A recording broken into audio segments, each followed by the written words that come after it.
Good morning, Bucknutters. Welcome to the Bucknuts Morning 5 here on Friday, December 22nd, 2023. I am Dave Biddle. I'll be joined by Jonah Booker in just a moment. Jay Book and I have a lot to get into. Before we do that, we have a deal from Manscaped I want to tell you guys about, and I get to do a fresh read. Step into 2024 with confidence thanks to Manscaped, where resolutions are met and hairs are neatly kept. As the new year approaches, why not make self-improvement a breeze by keeping your body well groomed? Introducing Manscaped's Performance Package 5.0 Ultra, the ultimate all-inclusive kit designed to help you feel clean-cut and confident as you should. Featuring the Powerhouse Lawnmower 5.0 Ultra, this next-gen trimmer ensures precision and ease when tackling your toughest hairs. So kick off 2024 with a trim above the rest and use code BUCKNUTS at manscaped.com for 20% off and free shipping. Again, 20% off and free shipping with the code BUCKNUTS at manscaped.com. That's 20% off with free shipping at manscaped.com and use the code BUCKNUTS. Happy New Year to your balls. I don't write the copy, my friends. I just read it. But hey, there's a reason this company is just completely blown up. I'll tell you that. It's not just so Jonah can laugh at me either. That's not the only reason. Well, good to see you, my friend. Merry Christmas. Happy holidays. Same to you. How are you, sir? I'm doing good. And we're going to reflect on the Wild signing day. There's nothing like I've ever seen covering the team. Before we get to that, I want to get into some guys that we think might stay. Let's give some predictions to start off the show. All guys right. that we think might stay or go. Let's start with Emeka. What do you think is going to happen? You think Emeka's going to stay, or you think he's going to go? I think he's going to stay, Dave. I think he's a guy that is much needed. When you have a veteran guy like him that's going to be coming back, I think that will bode well for a first-time starting quarterback. You look at that wide receiver room, extremely talented. They got a lot of guys that have played at a high level at the high school level, but when it comes to playing big-time minutes, in college, they have not. So having Emeka's leadership back, I think will be very valuable for this football team. So I do think he's going to come back. I think if he can come back and have another 1,000-yard season, Dave, I think he will definitely increase his draft stock. I'm with you, man. I'm glad to hear you say that, so I don't feel like I'm just being overly optimistic. But I do feel like he's going to come back, and NIL helps with that. You know, he's already got a good NIL deal. Maybe they'll sweeten the pot even more. And we'll see what happens. I also think Julian Fleming leaving, maybe Emeka told him, hey, man, I'm coming back. He knows, Carnell Tate's on the rise and everything as far as Julian Fleming, and then maybe that's one of the reasons Fleming left. Maybe I'm looking too much into that, but I don't know, man. I'm with you on that. All right, let's go to the next one. We'll go let's stay from prospects from the state of Washington and go with JT Tuimoloau. J-Book, does he stay or leave? He's staying. I got him staying, Dave. Woo! Yeah, I got JT coming back. I think he's going to be someone once he get the draft advisory recommendations. I just think that you might have a rarity in Ohio State football where a lot of your top guys are coming back, and I think he's going to be one of those players. Wow. Man, I hope you're right on that. I have him leaving. Oh, man, that would be awesome. I think I'll predict he'll leave, but hope that you're right. All right, Jack Sawyer, I'm hearing he's coming back. What are you hearing on that? Or what do you think will happen with Jack Sawyer? I definitely think Jack is coming back. I know a lot of people look at his sack production, and they're kind of, down on, the way he's not generating sacks. But I thought he played really well, Dave. I thought that against the run, he was stout. I thought as the season progressed, he really started to pick his game up. I look for Jack Sawyer to come back, and he needs to come back. If he can have a breakout year, Dave, then I definitely think he'll help his draft stock. But if you look at the defensive end, and we'll talk about defensive line later on through the show, this program needs him to come back desperately because the cupboard is pretty thin after that next wave of guys with Curry and Kenyatta Jackson. All right, let's get to the next one on the list. Josh Elliott on Facebook reading my mind. I was going to go with TreVeyon Henderson. Let's get into it. J-Book, does Trey come back or does Trey leave? I think Henderson comes back. I think the writing was on the wall with Chip and Chop deciding to go to the NFL. Chip decided to transfer to Kentucky. Evan Pryor deciding to transfer to Cincinnati. If Henderson wasn't hinting to those guys that he's probably coming back, it wouldn't make any sense for some of those guys to leave, because that essentially leaves you with Dallin Hayden as the lone returning back, and then you got James Peoples that's coming in next month. But I think that that's a product of those guys transferring out, means that Henderson's probably most likely going to be back. And I don't want to insult people's intelligence. I wasn't even going to bring up Marvin. Marvin's gone. We don't need to. He's gone. He is. Hasn't announced that, but there's no way Marv's coming back. But there you go. All right, the next one on the list. Again, we have Sean on YouTube reading my mind. Denzel Burke. Does Denzel Burke stay or leave, J-Book? I think Denzel Burke goes, Dave. I just think that he's going to probably get a fairly good draft grade coming. I know there's some speculation that he's kind of on the fence, but I lean towards him potentially declaring for the NFL. I'm with you on that. I'm with you. I do think Denzel Burke's going to go pro. I love that he's playing in the bowl game, though. It'd been easy for him to opt out. So maybe there's a chance he comes back. And I'll go back. I don't think I gave my opinion. I agree with you on Trey. And I think, again, tell me if I'm reading too much into this. It's a lot like what I said with perhaps Emeka told Julian Fleming that Emeka's coming back. I've said this before. I feel like Trey probably told guys like Chip and Evan Pryor. We know him and Evan Pryor are very close. That, hey, dude, I'm coming back next year. And that's a reason maybe that Chip transferred and Evan transferred. Do you buy that? Yeah, I definitely buy that, Dave. Now, you look at the cornerback position, I feel really good about where they're at with the cornerback position, Dave. So if Burke comes back, he is someone that's definitely has to, he's an All-American type of corner. So if he comes back, my goodness, that defensive back room is going to be incredibly deep, especially with the young pups coming in. No worries about Jordan Hancock, because I wrote a story and people were like, why is Jordan Hancock thinking about going pro? He didn't come out there and say, I'm thinking about going pro. A reporter asked him, have you decided what you're doing next season? It was just out of the blue. And he kind of like, you could tell Jordan was a little surprised. He's like, no, I haven't really thought about that. He's like, are you leaning one way or the other? He said, no, just was like not wanting to, almost like he legit hadn't thought about it. But maybe Jordan Hancock is thinking about it. I don't know. Is there any chance Jordan Hancock could jump? I think there's a chance, Dave. I thought Jordan played really well this year. He showed a lot of versatility, which will, definitely help him when it comes to making his case for the NFL. He showed that he can play on the outside. He can play on the inside. He played a little bit of safety. Those type of guys are incredibly valuable at the next level. So I do believe that he is considering it. I would advise for him to come back and be that starter.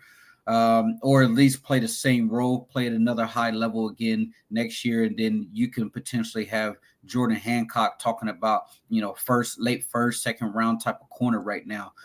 I don't see him as a first or second round type of guy right now if he left for the NFL, Dave. But you have to keep in mind that we don't know a lot of these kids' personal situation. But at the same time, if you look at NIL, heck, if Ohio State really wants to pony up and be aggressive, they're paying money for some of these returning guys that will pretty much rival being a third or a fourth round pick in the NFL. Or top it. Or top it. So if you're Jordan Hancock, you have the potential to make the same type of cash at Ohio State if you would be a third or a fourth round pick. If you decide to come back, the question is, do you want to go to class and still be playing at the collegiate level? Now, with that being said, if you decide to go to the NFL, it does start the window for you to potentially get that second contract. But I just think with the aspect of NIL being where Ohio State likes to maneuver in the NIL space because they want to pay the guys that have been on the team, have performed at a high level. So these are the type of kids that you want to really weaponize NIL. It's like, hey, Jordan Hancock, I'm on the fence. Should we pay him? Heck yeah, we should pay him. Make sure that he's very well taken care of in Columbus to where you can kind of push that that decision for him to say, hey, come on back and let's run it back and make a run for a national championship. That's the way NIL should actually be utilized in collegiate sports. Absolutely. And if they do lose Denzel Burke, like we both think that they will, Jay Book, they're going to be, if Jordan comes back, they're going to be stacked at corner again with Hancock. Egbuka, I thought was really good this year as a sophomore, is going to be even better as a junior. I love how physical he is. I love how long he is. And then you got Jermaine Matthews coming up, and Calvin Simpson Hunt. That's a good top four right there. Right. All right. I am curious to get your thoughts on their craziness in recruiting. So I'm going to wrap up this portion of it, getting your thoughts. We'll just lump some of these guys together. So do you think Tyleik Williams is gone? Do you think Donovan Jackson is coming back? And anybody else? I think Mike Hall's probably coming back. Is anybody else you want to throw out there? But Tyleik, Donovan Jackson, get into some of those guys. Yeah, I think Donovan Jackson to be back. I think he definitely needs to come back and have a better year. Mike Hall, I have him coming back as well. Tyleik, I'm on the fence. There's some indications that he's really undecided. I think Tyleik really did himself a great service this year, the way he played. I think he really increased his draft stock. Now, if you're Tyleik, this is a serious conversation, because I think out of all the people besides Marvin, Tyleik really increased his draft stock to be that fringe first round type of guy, Dave, because you look at a 325 guy that was dominant like the way he played this year. If he comes back and showed that endurance that he showed this year, plays at an elite dominant level again, I mean, you're looking at the contracts that Quinnen Williams, those type of defensive tackles that went, top 15, top 10. That's a massive difference for Tyleik, because he has that potential, because his body type at 325, it is something that the NFL is looking at, because he showed a lot of grit. He showed a motor. He showed a lot of toughness this year, that I think that if he come back and had a monster All-American type of campaign, you're talking about a top 10, top 15 pick with Tyleik Williams. Yeah, I've seen some people have him in the second round. I think even if he's sure he's going to go, no later than the second round, I think he'll leave. I agree with you. I think Donovan Jackson will come back. I think he'd probably be disappointed if he left early and where he would go. Although Donovan Jackson did keep getting better and better and better as the season progresses. He wasn't looking good early on, but yeah, man. I mean, hopefully Tyleik comes back, but kind of like what you were saying with the other one though, and they mentioned here is they're probably going to get Lathan Ransom back for another year. So that's interesting. Yeah, so I've been seeing that kicked around, that with his injury and stuff like that, there's a decision, because he can have an extra year because of COVID and stuff, that Lathan Ransom could decide to come back as well. And that is kind of where they're at on the fence with the safety position. Should they go get a safety in the portal or not? But I think they're also waiting for Lathan Ransom to make his decision, and a lot of people think that he could come back. That'd be huge. That would be huge. That kid was playing good football this year. I had a bad feeling when they lost him. I was like, man, that's not going to be good in the Michigan game. He's kind of perfect for the Michigan game. But I had heard that, like, when he, decided to sit out the rest of the year, didn't decide, when he had to sit out the rest of the year, I was told he's going to be getting ready for the draft. So, but that was right when the injury happened. Things can change, especially that long ago. So several weeks ago or whatever it was. So that'd be huge if Lathan Ransom comes back. All right, stick with us. We're going to talk recruiting. Got a lot more show to come, but I'm going to let you guys know about our other sponsor, nuts.com. Do you wish you could go to Willy Wonka's candy factory? Well, since that's not exactly possible, let me introduce you to the online version of that, nuts.com. Nuts.com is your one-stop shop for freshly roasted nuts, dried fruit, sweets, pantry staples like specialty flours, and more. Their wide selection means there is something for everyone. At nuts.com, quality is a top priority. They roast their nuts and pop their corn the same day it ships, so they reach you deliciously fresh. Satisfaction is guaranteed. I love a bunch of their products, like the half pop popcorn I've been telling you guys about. It's so unique. It's so good. The root beer barrels, a little old school there. Roasted almonds, staple, and a lot more of their stuff. My family loves it too. Right now, nuts.com is offering new customers a free gift with the purchase and free shipping on orders of $29 or more at nuts.com/bucknuts. So go check out all of the delicious options at nuts.com/bucknuts. You'll receive a free gift and free shipping when you spend $29 or more. That's nuts.com/bucknuts. I tell you what, J-Book, our ad exec is doing a good job. I mean, Manscaped and nuts.com, as I've said, for Bucknuts. I mean, you couldn't really write the script any better, right? No, it cracks me up every time, dude. I mean, Manscaped and nuts.com for Bucknuts. Love it. All right, let's get back into it. Okay. The floor is yours. The wild day that was Wednesday. Just as you think back on it 2 days later, what are your thoughts? I tell you what, I think Ohio State got extremely lucky there down the stretch. I mean, let's start with Edric Houston, man. What a crazy scenario that was. I was told that he called Nick Saban 30 minutes before his announcement and told him he was going to Alabama. His parents showed up to the announcement in Alabama gear. It was a done deal. He was headed to be Bama. I mean, it was going to be an absolutely disaster defensive line haul if he would have decided to go to Alabama. And then at the very last minute, I think NIL, those guys, they played a major role in there. And then you also had to give credit to Ryan Day, Dave, right there at the very end, right before the clock strikes 12. Ryan Day's on the phone call with Edric Houston, and you guys were there in the press conference. He takes that call right before Edric makes his announcement, and at the last second, slide in there and flip that commitment from Alabama. Like, he was literally going to Alabama. And I, told some people that his coach taking him to Alabama, feeding information to Alabama throughout the week leading up to signing day. To me, that was a red flag, Dave. I thought, it's like, I've been around recruiting battles long enough. When you have a committed guy and the coach is feeding information to an opposing site that this kid may flip to, that right there, it was a major red flag. So we definitely got away with one right there with Edric Houston, because my goodness, Dave, only getting one defensive lineman in this class, it would have been absolutely a disaster. But they pulled it off. And I would say getting Jeremiah Smith, the crown jewel.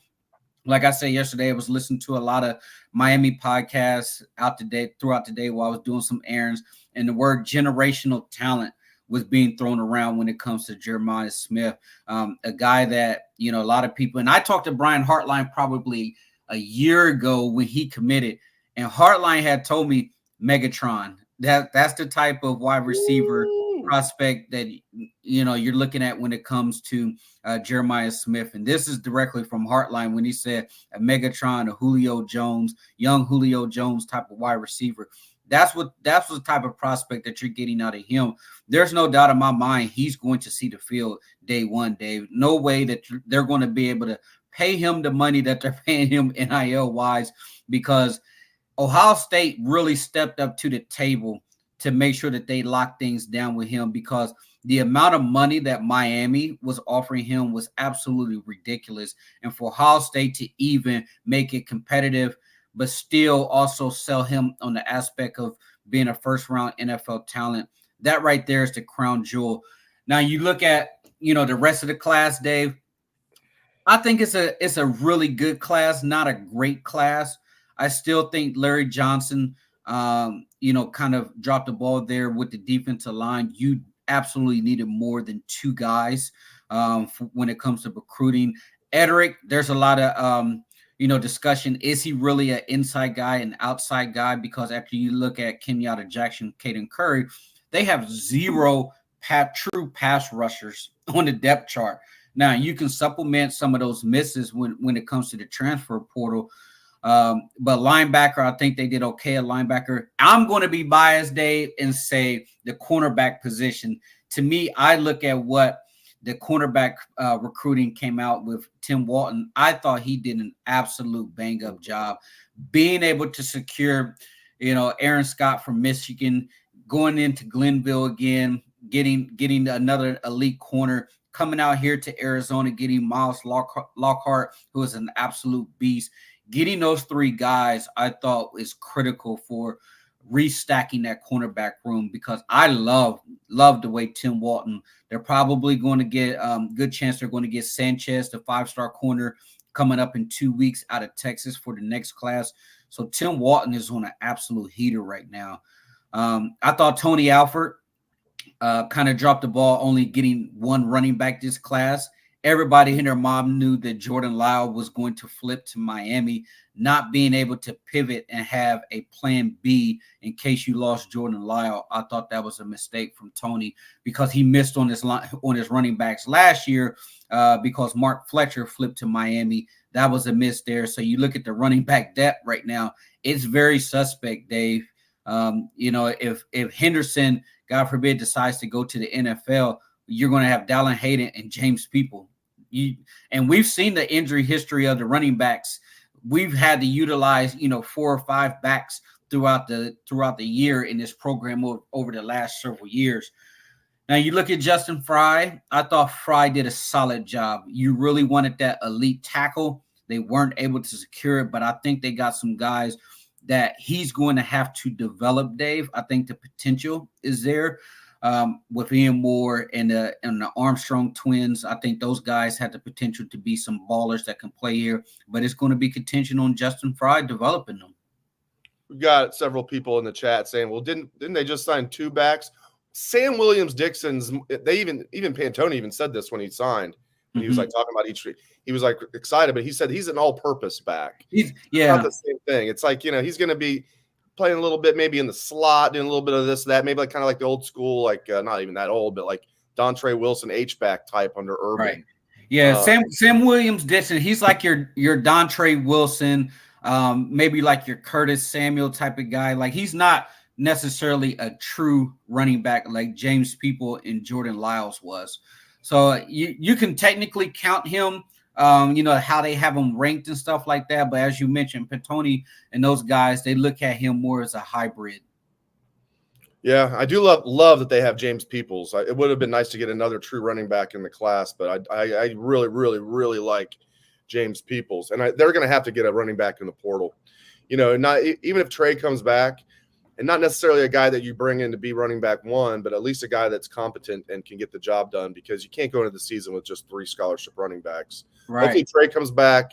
You're going to have Dallin, James Peoples, and you bring in a transfer who's at least decent.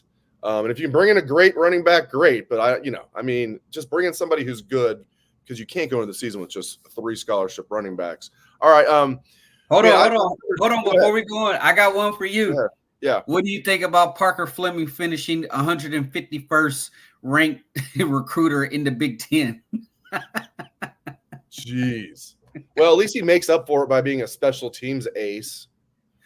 I really think, Coach Day doesn't want to talk about it right now, and I get that. I got some flack for asking the question, and then I got some people saying, good job asking a tough question. So you can't really win.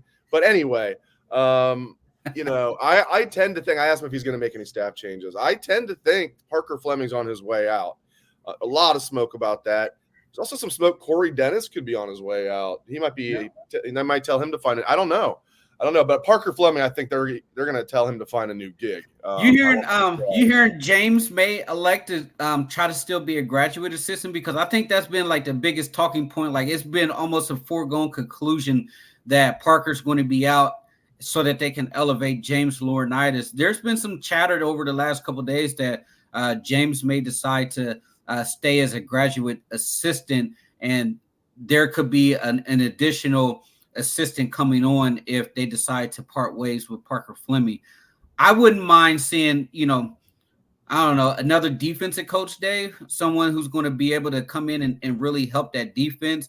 Because I think with the offense, you can't have as many cooks in the kitchen. I don't know where you're going to put another coach as far as the staffing on offense. Just bring in a defensive guy who's a young guy who's going to be able to hit the trail. You need another recruiter. You can't have Parker Fleming on the staff making $500,000. His special teams are suspect, and he's not recruiting. Like, if you're a full-time coach at Ohio State, you got to be able to recruit. You got to be able to pull your weight on the recruiting trail. Let's finish the show talking about wide receivers next year, especially with Julian Fleming moving on. We think Marvin Harrison's going to move on. We think Emeka is going to come back, which would be huge. Carnell Tate on the rise. We saw a decent amount of him as a true freshman. Brandon Ennis. You got the Rogers brothers. They're not really brothers. They spell it differently. Noah Rogers, Bryson Rogers. You got Jeremiah Smith coming in. You got Mylan Graham coming in. Break it down for me. Is it as simple as saying the top three are going to be, if Emeka comes back, it's going to be Emeka, Tate, Ennis, and then go from there? Jaden Ballard's another one. Yeah, I think you can go ahead and get Emeka, get Carnell Tate. I think Carnell Tate's going to be an absolute starter. I just don't see a way that Jeremiah Smith isn't going to see the field. I'm not pegging him as a starter, but I do believe he's going to be in the rotation. Bryson Rogers, he kind of threw out a cryptic tweet that hey, bring it on. He loves the competition. I love to see that from a young wide receiver. But I mean, Noah Rogers was an absolute freak too, Dave. It's crazy the talent that they have in there. Brandon Ennis, with his shiftiness, being able to play in the slot, he has to see the field. The thing is, Dave, I have Emeka and Carnell. Those two right there for sure are going to be your starters.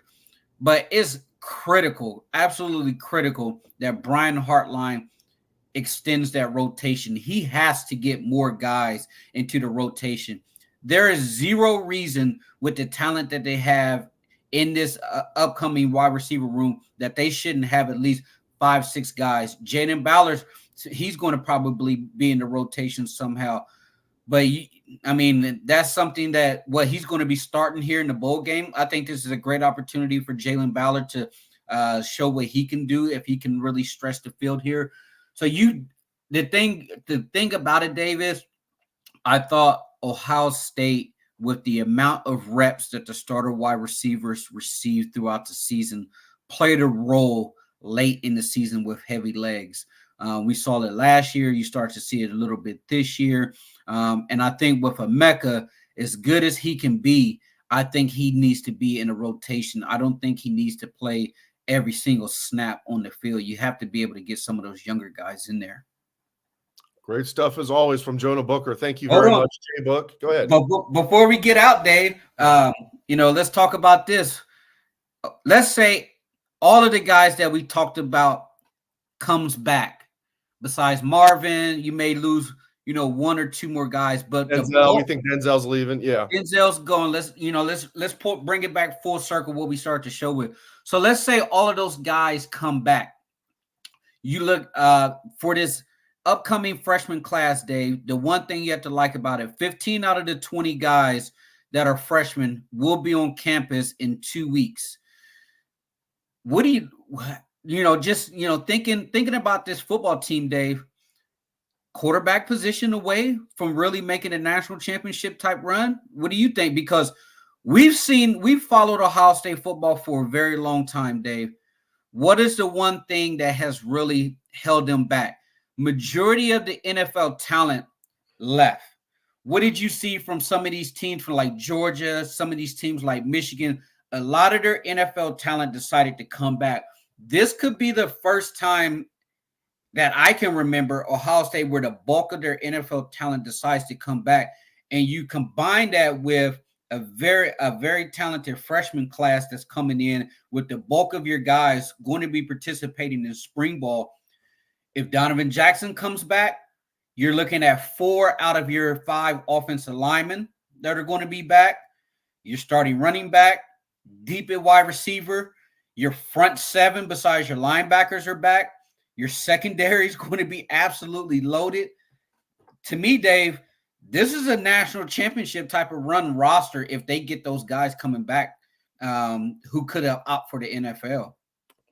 Yeah, I need to see it first, but you're right. I mean, if guys like Tyleek, who we think, are at least somewhat on the fence, I think he's leaning towards leaving. I believe you said you think he's leaning towards staying. Man, that'd be huge if he stays. If they just lose Marvin and Denzel early, that would be massive. That would be massive. Trey coming back, Emeka coming back, Tyleek coming back. I will say, and Coach Day was succinct and to the point, Are you going to be more aggressive in the portal, especially the fact that you guys only signed 21 and not like 25 like you set out to? And he said, yes. So if you're wondering, are they going to be aggressive in the portal? Coach Day did not beat around the bush. He said, yes. So I think they got to get an offensive tackle. If we were talking national championship, I don't know if leaving Josh Fryer at right tackle is national championship stuff. I'm okay. I thought Josh Simmons played pretty well, and this is just his second year starting. Yeah, I'm good with Simmons. I think he'll be, and then you got to think he's going to be better next year as a fourth-year player, third-year starter, second year at Ohio State. Donovan Jackson is a senior. You got to think he'd be good. I think Fryer can be a good guard. You got Tegra, you got other guys, Luke Montgomery, you got in-house options. I get that. I would just like to see if there's a guy out there. I said this on Wednesday. I mean, getting a superstar would be great. Getting like a tackle version, like a right tackle version of Jonah Jackson. I know Jonah was a guard, but somebody who's just like a third-round NFL draft pick. Getting a first-rounder would be great, but getting like a legit, like all Big Ten guy that's going to be like a third-round pick, if they can get that in the portal at tackle, that'd be huge. Yeah, and then you look at, I think the quarterback, that's the biggest wild card, Dave. That's why I'm so fired up about this bowl game, to really see what Devin Brown's going to do, because what did Ryan Day tell you guys in the press conference? He's fired up the way Devin has played so far in practice during the bowl. I think that's critical, because if Devin Brown really takes that step, or even if it's Lincoln Keyholtz, and they got an alpha dog at quarterback who's really going to bring that emotion, that fire, I just think that right there is the key missing piece, because everything else around, and we're speaking in hypotheticals because we think, majority of the veterans are going to come back. With all of the pieces that are around the quarterback position, we just need a guy who's going to lead this team through a brick wall, who's going to run. They're going to run through fire for that quarterback. If they got that, Dave, this football team, they're going to be tough to deal with. You got a favorable schedule. I mean, that road trip in October to Oregon, that's going to be a tricky one, because Dan Lanning has Oregon humming. But you look at, cupcake non-conference game, this is easily going to be a team that's in the 12-team playoffs. The question is, will they be a top 4 seed and they'll get a bye? I think they have the opportunity to do it, because Michigan's going to lose a lot. You got Penn State, whatever. Penn State, they are what they are. James Franklin, if he's going to win a big game, show me, because I have to see it to believe it. But Oregon is probably the toughest roadblock for this team next year. They should easily, at minimum, the floor is always going to be 10 wins to Ohio State, but 11 wins easily. And if they figured out the quarterback position, this is a year for Ohio State to make a deep run into the playoffs. And with 12 teams, they could afford a couple of slip-ups and still get in. Let's hope that doesn't happen, because seeding will be important, and getting a bye would be huge. Yeah, it'd be fun to host a first-round game, but like that would mean that you're 5 through 8, not 1 through 4. But I'm with you, man. You're getting me excited for next season already. And we're just 1 week away from the Cotton Bowl. It feels like it's like a little bit like, come on, is that really just a week away? Yeah, it is. Yeah. Great stuff as always from Jonah Booker. Really appreciate it, Jay Book. Merry Christmas. Happy holidays to you and your family. Appreciate everything that you bring to the show, man. All right. Take care, man. Happy holidays to you and yours, Dave. Yep. Merry Christmas. Happy holidays to everybody. Appreciate you guys. Hope everyone has a great day and a great weekend and a great holiday season. We'll see you guys next week.